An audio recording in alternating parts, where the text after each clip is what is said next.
বাংলাদেশের ঐতিহাসিক ও প্রত্নতাত্ত্বিক স্থাপত্য আর গ্রাফিতি 2024-এর শিল্পকর্ম সহ নতুন ডিজাইন ও সিরিজের 10 টাকা মূল্যমানের ব্যাংক নোট আজ 3 ফেব্রুয়ারি বাজারে ছেড়েছে বাংলাদেশ ব্যাংক। কেন্দ্রীয় ব্যাংক থেকে এ তথ্য জানানো হয়। নতুন সিরিজের 10 টাকার নোটে আধুনিক নান্দনিকতা ও উন্নত নিরাপত্তা বৈশিষ্ট্য যুক্ত করা হয়েছে। বাংলাদেশ ব্যাংক জানায়, নতুন 10 টাকার নোটটির দৈর্ঘ্য 123 মিলিমিটার ও প্রস্থ 60 মিলিমিটার। নোটের সম্মুখভাগের বাম পাশে রয়েছে বাইতুল মোকাররম জাতীয় মসজিদের ছবি এবং মাঝখানের ব্যাকগ্রাউন্ডে জাতীয় ফুল শাপলার চিত্র। নোটের পিছন ভাগে স্থান পেয়েছে গ্রাফিতি 2024-এর শিল্পকর্ম। পুরো নোট জুড়ে গোলাপি রঙের আধিক্য চোখে পড়বে।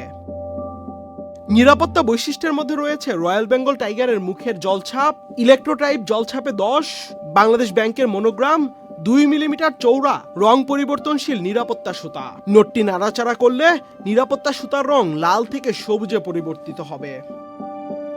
বাংলাদেশ ব্যাংক আরও জানায়, নতুন 10 টাকার নোট বাজারে এলেও বর্তমানে প্রচলিত সব কাগজের নোট এবং ধাতব মুদ্রা আগের মতোই বৈধ থাকবে। আহমেদ শাফি, চ্যানেল আই।